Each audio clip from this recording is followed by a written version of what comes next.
definitely an airframe that failure. could, catastrophic failure. That could, yeah. I believe that is the epitome of. Yeah, you put it in the back, it blows the tail off, blows the whole tail of the plane. Well, that's bad news. It's not great. No, not at all. So, but as far as their airframe failure, nobody's ever put that forward. I just thought I'd throw that in just for. Well, for the heck of actually, it. I saw some hinting at it that was kind of cleared up because one of the wings was taken off. But isn't that the one that hit a lamppost on? That on is the still landing? there. Yeah. Well, that was the weird thing when I was doing the reading is that and the wing hit this lamppost and it sheared and the wing broke off and they're like, if that happened, the lamppost would have been destroyed as well. Yeah. And the lamppost is still there. Again, this is one of those things with the reporting on this story that's weird. Sorry, the reports at the time said the lamppost is still there, or somebody today went out there? The investigators were people who had gotten the original investigation. I was going to say, well, Steve, they just put a new one back up. That's what I was wondering about, too. But no, that was the thing, is that I'm pretty sure it was people in the area at the time who got the report. Like, that doesn't make any sense because I'm looking at it, and it shouldn't have been here anymore. It just depends on how stoutly that thing is made and how well anchored it was. It also depends on the efficiency of municipal services. They might have been right out there, Johnny on the spot with a spare and put it up that day. That's true. I doubt that. It is Italy. I know. But I mean, that's always possible. I know they have spares. Okay, so I'll let that go. Yeah, airframe failure, probably not. Probably unless not. there was a bomb. Not in and of itself. Unless there was sabotage. And I don't know how easy it is to do subtle sabotage of a C-47. Like, can you sneak inside and sort of loosen all the bolts to one wing? I don't know. I mean, probably not. I don't think that's the case. No. They probably don't make it easy to do something like that. So airframe failure, probably not. Unless there was, of course, a bomb.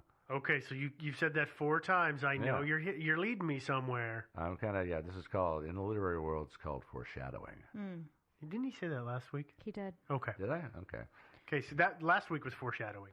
All right, let's move on to some of our juicier theories. And this is probably the most popular one that's out there, which is the Mossad did it. Who are the Mossad? That's Israeli intelligence. Oh, yeah. Yeah. And the Mossad actually has a reputation as being a very effective bunch. Oh, yeah. Mm-hmm. Yeah. Did either of you read through the list of things that they are credited with doing? Oh, yeah. Holy freaking crap. I know. They're really good at what they do. They are really it's good. Scary. They are, they're totally good. And, Israel kind of lives in a rough neighborhood, so they have to be good at what they do. Mm-hmm. And they are good at what they do. And this particular theory, the Mossad done it, has actually been suggested even by members of the Italian government. Wow. So, it's not just tinfoil hat types on the internet. It's actual, cabinet ministers and things like that. Like I said, it's the most prevalent theory out there. So the whole genesis of this story begins in February 1973. Libyan Airlines Flight 114 to Cairo was thrown off course by a sandstorm, and it wound up over the Sinai Desert, which, as you probably know, maybe you don't know, after the 1967 war, the Sinai was occupied by Israel. Okay. Right. I'm going to ask you a whole bunch of questions, so if you can preempt those, because that area is very hard for me to keep straight because there are so many players and so many moving borders. Mm-hmm. Yeah, they do shift a little bit, don't they? Yeah. Well, anyway, so it was over the Sinai, and it was trying to turn back, and of course, Israeli warplanes intercepted it. One of the things the Israelis noted, this thing had just flown over the Suez through a no-fly zone, and Egyptian ground defense missiles had not shot it down, which made them a little suspicious. They thought it was maybe a spy plane instead of a passenger jet, so they shot it down. Turns out that was a bit of a mistake. It was full of civilians. All but, I think, 9 people died in the crash. So, kind of a black eye for the Israelis. And, of course, this was a Libyan plane, mostly Libyans on the plane. And Muammar Gaddafi, who was the ruler of Libya at the time, was thirsting for revenge against the Israelis. And so he wanted to shoot down an El Al airliner. And El Al, of course, is the Israeli national airline. Okay. Yeah, and so they decided to shoot one down flying out of Rome, and they wanted to shoot the biggest one they could, which at that time would have been a 747. Okay. So the plan was to shoot down a 747 at Fiumicino Airport in Rome. Is that how it's pronounced? Sure. Miss Italian girl? We're just going with your pronunciations from now on. Okay. So Muammar Gaddafi wanted to mount a joint Libyan-Egyptian operation. And again, Gaddafi is in charge of Libya. Of Libya. Okay. Yeah. Got and it. Anwar Sadat, who was successor to Gamal Abdel Nasser, who had recently died of a heart attack, is the president of Egypt. How do you keep all that in your head? I know, seriously. I'm looking at my notes and I don't have any of that. Yeah.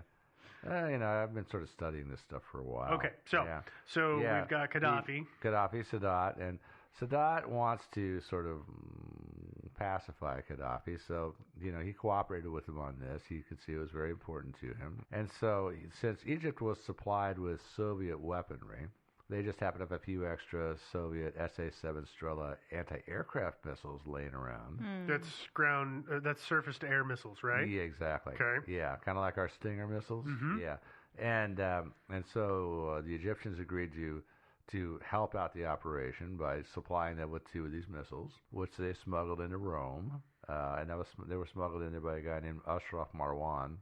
He was an Egyptian who, by the way, was actually working for the Mossad at this time. Yeah, he was. He worked for the Mossad for years, actually. And Ashraf Marwan actually wound up living in London, where he died in 2007 under what they call suspicious circumstances. Yeah, so there's another unsolved mystery for us. He drowned in an empty tub? He fell off the balcony of his apartment building. Yeah. Got it. Okay. Yeah, went over the railing somehow, and so it's considered a mystery. But so his wife actually smuggled him into Rome under diplomatic bag and passed him off to him, to Marwan, and then he had to meet up with these terrorists. Gaddafi had recruited 5 Black September terrorists and Black September is a Palestinian group, called themselves Black September, named after the events of September 1970. In Jordan, which is getting off into the weeds some more, but that's where they get their name from, because that September 1970 is called Black September by the Palestinians because of what happened, the Jordanian Civil War, and they got their asses handed to them by King Hussein of Jordan, and that's why they call it that. Okay, so this group pops up, Black September. You might have heard of them, the Munich Olympics in 1972. They massacred a bunch of Israeli athletes. That was Black September. Oh, okay. So anyway, I won't get too much into detail about this operation, but essentially Ashraf Marwan had to meet up with these guys, deliver the missiles. So he has them in the trunk of his car. So 5 guys? No, he has the missiles. Oh, okay. Yeah, so this is hilarious.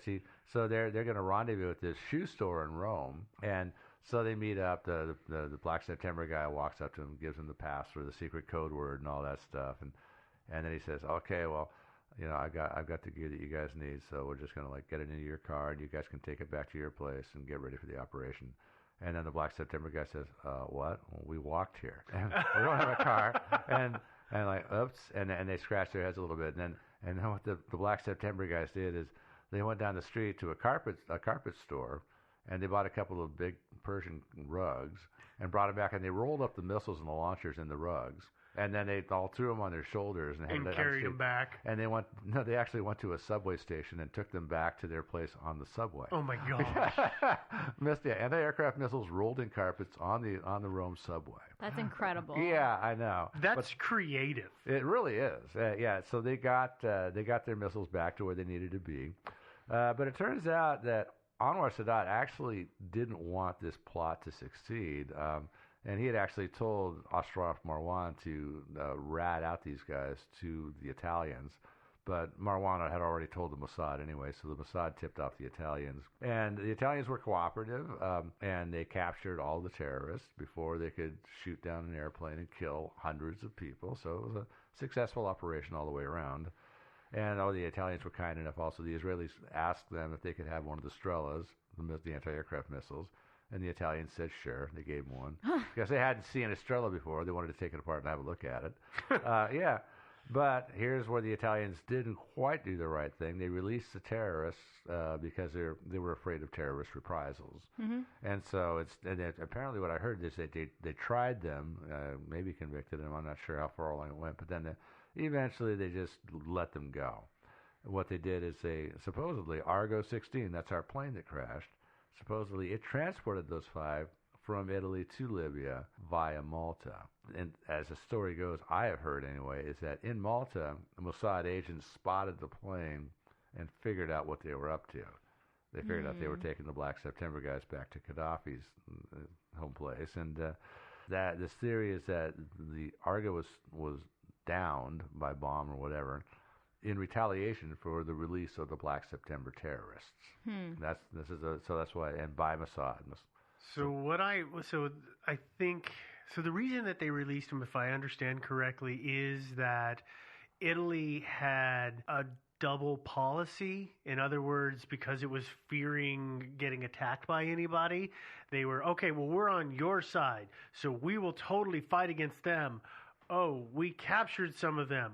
Well, we're going to return them to their place and make a deal with the place that they came from so that they don't attack us. So you don't attack us because we'll fight them, and they won't attack us because we fight you. And like they tried to be Switzerland in the whole deal. Yeah, it wasn't quite. It didn't work. Well, they're a little too strategically located to be Switzerland.